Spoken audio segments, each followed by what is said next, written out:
ठीक है। So first of all uniform motion होता क्या है? What is the uniform motion?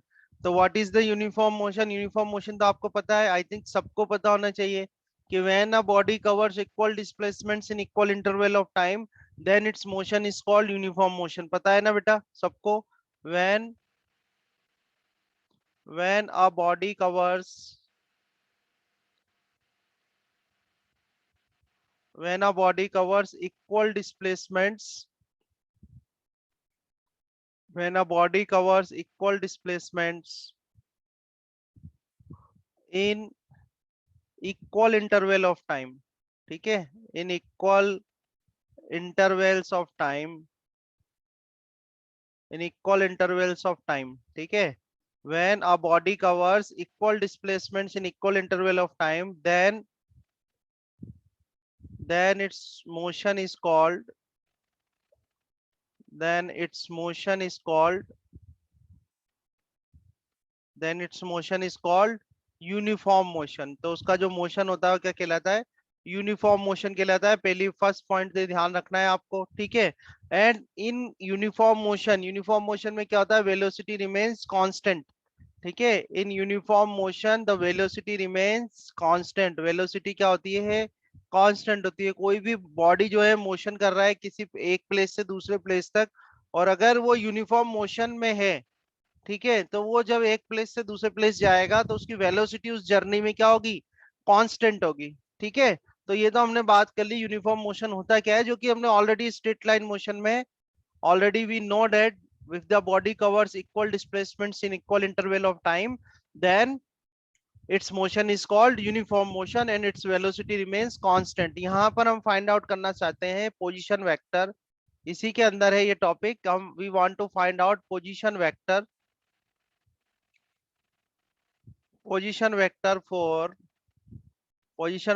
for uniform motion, ठीक है। We want to find out position vector for uniform motion. और ये पोजीशन वेक्टर की बात हो गई, तो वेक्टर आ गया तो मतलब अब प्लेन पे डिस्कशन होगा अपना, ठीक है। तो मैं आपको एक थोड़ा सिंपल सा डायग्राम बताता हूँ, इसको समझने की कोशिश करना।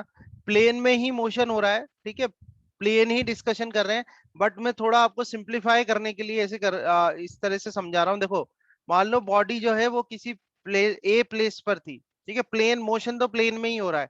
मान लो बॉडी ए प्लेस पर थी, जब वो ए प्लेस पर थी तो टाइम जो था यहाँ पर, टाइम कितना था? 0 सेकेंड।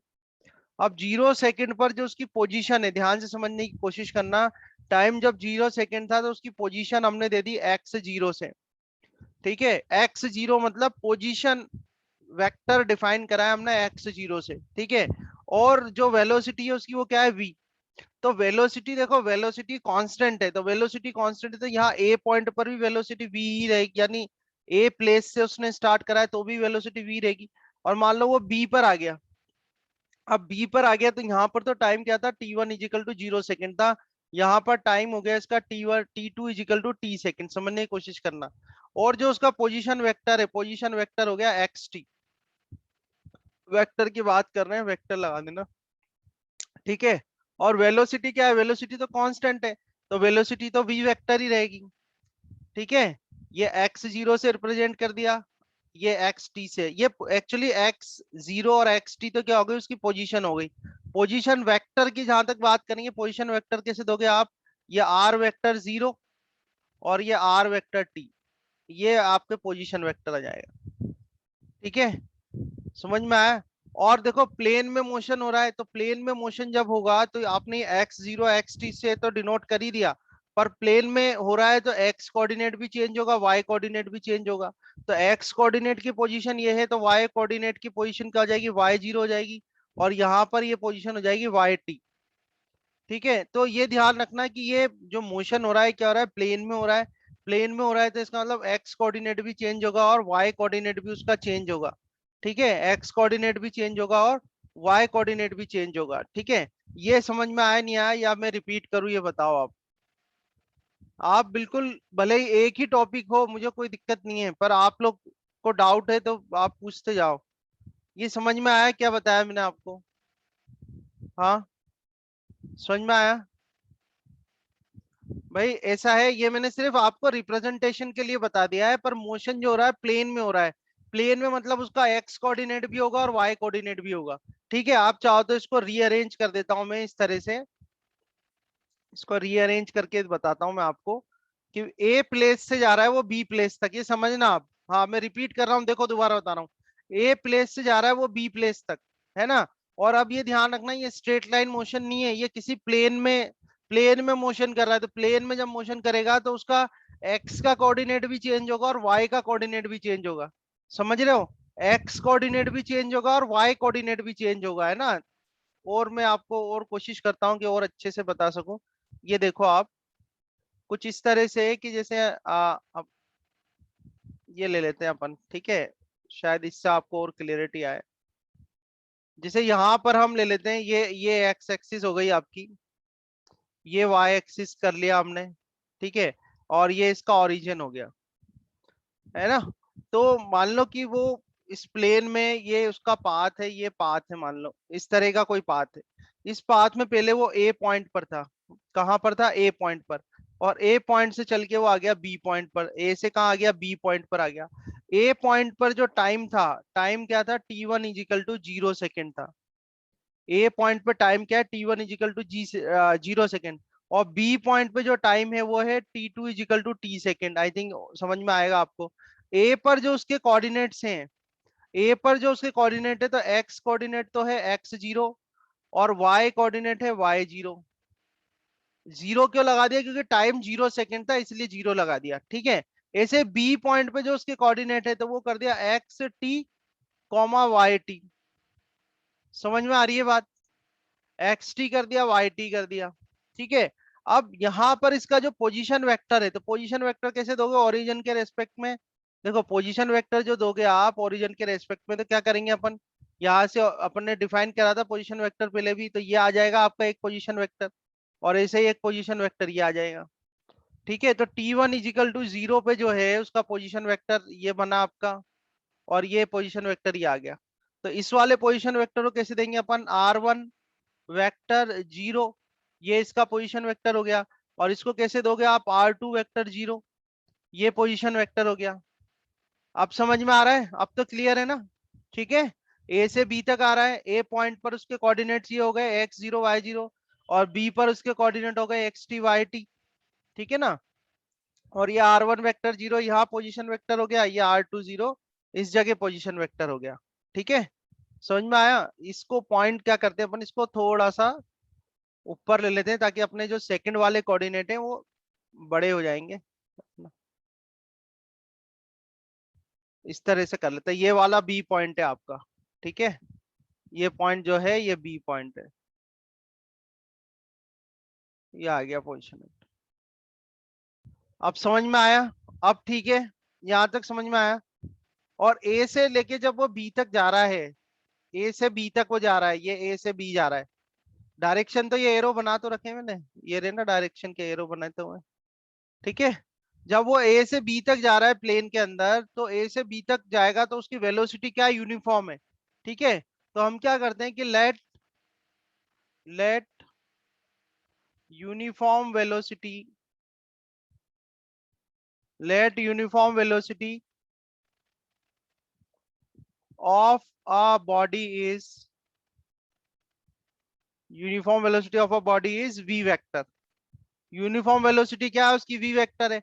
तो देखो वेलोसिटी का फॉर्मूला आपको आता है, पर अब देखो प्लेन के लिए सॉल्व करना है अपन को। तो वी वेक्टर में लिखूंगा, अगर वेलोसिटी वेक्टर निकालेंगे अपन, तो वेलोसिटी वेक्टर होगा क्या, change in position vector, change in position vector with respect to time. अब पोजीशन वेक्टर कितना है, पोजीशन वेक्टर कितना है, यहाँ पर r2 जो है आपका t आएगा ना, t टाइम के लिए लिख रहे हो ना,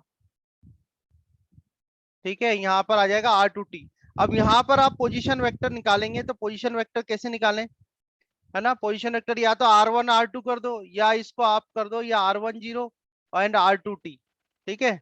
सिंबल्स आप इस तरह से दे सकते हो। तो चेंज इन पोजीशन वेक्टर क्या आ जाएगा, r वेक्टर कितना हो गया, ये r वेक्टर t हो गया, और पहले कितना था r वेक्टर, ये 0 था, ठीक है। ब्रैकेट में t का मतलब है t टाइम पर पोजीशन वेक्टर, और ब्रैकेट में 0 का मतलब है 0 जब सेकंड टाइम था तब पोजीशन वेक्टर। ठीक है, अब टाइम इंटरवल कितना आएगा, तो देखो t2 माइनस t1 आएगा, तो t2 माइनस t1 कर देते हैं। ठीक है, या आपके पास v वेक्टर कितना आ जाएगा, v vector is equal to, आप देखो तो v vector is equal to आ जाएगा, ये r vector t minus r vector 0 and divide by आ जाएगा t आ जाएगा यहाँ पर। यहाँ तक आ रहा है समझ में? ठीक है, आपको वेक्टर की फॉर्म में सॉल्व करना है। अब देखो टॉपिक क्या है अपना, यहाँ पर जरा टॉपिक देखो आप। टॉपिक है position vector for uniform motion. Position vector निकालना है आपको किसी टाइम टी पर। तो किसी टाइम टी पर पोजीशन वेक्टर क्या है, आर वेक्टर टी। तो यहाँ से आर वेक्टर टी अगर अपन निकालें, आर वेक्टर टी, ठीक है, तो आर वेक्टर टी कितना जाएगा, ये इस तरफ आएगा आर वेक्टर 0, 0 पर जो पोजीशन वेक्टर है, ठीक है, और प्लस प्लस आ जाएगा आपका वी वेक्टर और ये टी। तो ये आपके पास फर्स्ट इक्वेशन आएगी। अब यहां तक समझ में आया नहीं आया, कुछ क्वेश्चन हो तो बताओ आपका, कुछ क्वेश्चन हो तो बताओ। ये वेक्टर की फॉर्म में सॉल्व हो रहा है और प्लेन के लिए सॉल्व हो रहा है, ठीक है ना? यहां तक आई बात समझ में? एक बार यस कर दो समझ में आ गया तो, और नहीं आया तो वो क्वेश्चन पूछो जो नहीं आ रहा आपको समझ में। भाई 0 सेकंड तक, ठीक है ना बेटा, कोशिश कर रहा हूं मैं आपको पूरी तरीके से एक्सप्लेन करने की। 0 सेकंड पर कोऑर्डिनेट्स ये हैं एक्स और वाई के, ब्रैकेट में 0 लिख दिया, मतलब 0 सेकंड पर ये एक्स वाई है। चाहो तो x1 y1 x2 y2 भी कर सकते हैं, या r1 r2 भी कर सकते हैं, पर वो नोटेशन है। ठीक है, तो आपके पास ये आ गया। ठीक है, r vector t is equal to r vector 0 plus v vector t। अच्छा, अगर हम if I want to write r vector t, अगर मैं r वेक्टर t लिखना चाहूं, यानी t टाइम पर पोजीशन वेक्टर अपन लिखना चाहें, t टाइम पर पोजीशन वेक्टर क्या है, तो t टाइम पे पोजीशन वेक्टर क्या है, टी टाइम पर ये वाला पोजीशन वेक्टर है, ये सेकंड वाला। तो इसके क्या आ जाएंगे कोऑर्डिनेट, ये आ जाएगा एक्स टी, देखना आप, x t i cap plus y t j cap. आ रहा है समझ में? लास्ट क्लास आपने करी है तो कोई प्रॉब्लम नहीं आएगी। ये पोजीशन वेक्टर निकालना है अपन को, ये वाला, तो इसके कोऑर्डिनेट क्या है, ये रहे एक्स टी वाई टी है। तो एक्स टी तो आई कैप आ जाएगा, एक्स कंपोनेंट आई कैप बताएगा, और वाई कंपोनेंट जे कैप आ जाएगा। ठीक है, ऐसे ही आप निकालोगे। अब यहाँ पर आर वेक्टर 0 निकाले अगर अपन, आर वेक्टर 0, तो 0 पे क्या आ जाएगा, एक्स 0, और ये आई कैप आ जाएगा, और यहाँ आ जाएगा प्लस वाई 0, और ये आ जाएगा जे कैप आ जाएगा। ठीक है, अब देखो आप, और क्या है यहाँ पर, वेलोसिटी है, तो वेलोसिटी वेक्टर लिखेंगे अपन। तो वेलोसिटी वेक्टर का एक्स कंपोनेंट क्या आ जाएगा, वी एक्स आई कैप, और वाई कंपोनेंट क्या आ जाएगा, वी वाई जे कैप। अब आप ये क्वेश्चन कर सकते हो कि सर ये v के साथ ब्रैकेट में 0 या t क्यों नहीं आ रहा? तो v के साथ, वेलोसिटी के साथ इसलिए नहीं आ रहा है क्योंकि वेलोसिटी टाइम पे डिपेंड नहीं कर रही, हो तो कांस्टेंट है। चाहे आपका टाइम 0 सेकंड था, चाहे t सेकंड था, वेलोसिटी क्या है, कांस्टेंट है, क्योंकि आप कौन सा मोशन ले रहे हो, यूनिफॉर्म मोशन ले रहे हैं। ठीक है, तो ये तीनों स्टेप समझ में आई आपको? पोजीशन वेक्टर कल अपन ने सिखाया ही था आपको निकालना, जो कोऑर्डिनेट्स है उससे आप पोजीशन वेक्टर निकाल सकते हो। ठीक है, अब क्या करो, ये जो सारी वैल्यूज आई हैं, ये सारा जो पोजीशन वेक्टर निकाला है आपने टी टाइम पे, 0 पे, v पे, इन सब की वैल्यू अपन कहाँ रख देंगे, इक्वेशन नंबर 1 में। इक्वेशन नंबर 1 में तो टी टाइम पर इसकी जो पोजीशन होगी ना, एक्स टी वाई टी, वो आपके पास आ जाएगा। तो देखो इक्वेशन 1 में रखते हैं अपन, देखना आप।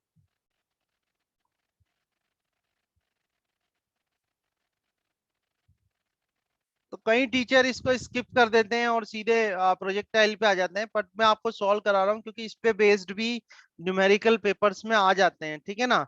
तो देखो आर वेक्टर टी, अपने पास इक्वेशन जो थी वो क्या है, r vector t is equal to r vector 0 plus, ठीक है, और वी वेक्टर और टी, वी वेक्टर इंटू टी है भाई, ब्रैकेट में नहीं है, इंटू टी है। ठीक है, ये इक्वेशन हमारे पास है। अब आर वेक्टर टी की हम करना है क्या चाहते हैं, ये भी ध्यान रखना आप। हम ये चाहते हैं कि भाई टी टाइम पर उसकी पोजीशन क्या है वो पता लग जाए हमको। तो टी टाइम पर उसकी पोजीशन क्या है, एक्स टी वाई टी, यानी हमें एक्स टी वाई टी की वैल्यू निकालनी है, क्या होगी, एक्स टी वाई टी निकालना है हमें। तो देखो आर वेक्टर टी की वैल्यू रखें, तो आर वेक्टर टी की वैल्यू देख लो यहाँ से, ये क्या है, एक्स टी, ये आपके पास है x t i cap plus y t j cap. ठीक है, ये तो आर वेक्टर टी की वैल्यू रखी है अपन ने। अब आर वेक्टर जो है 0 पे, 0 सेकंड पर इनिशियली कितना था, तो कितना था आपका x 0 i cap plus y 0 j cap, ये आ गया आपके पास। नाउ प्लस वी वेक्टर कितना हो जाएगा अपना, v x i cap plus v y j cap आ जाएगा। ठीक है,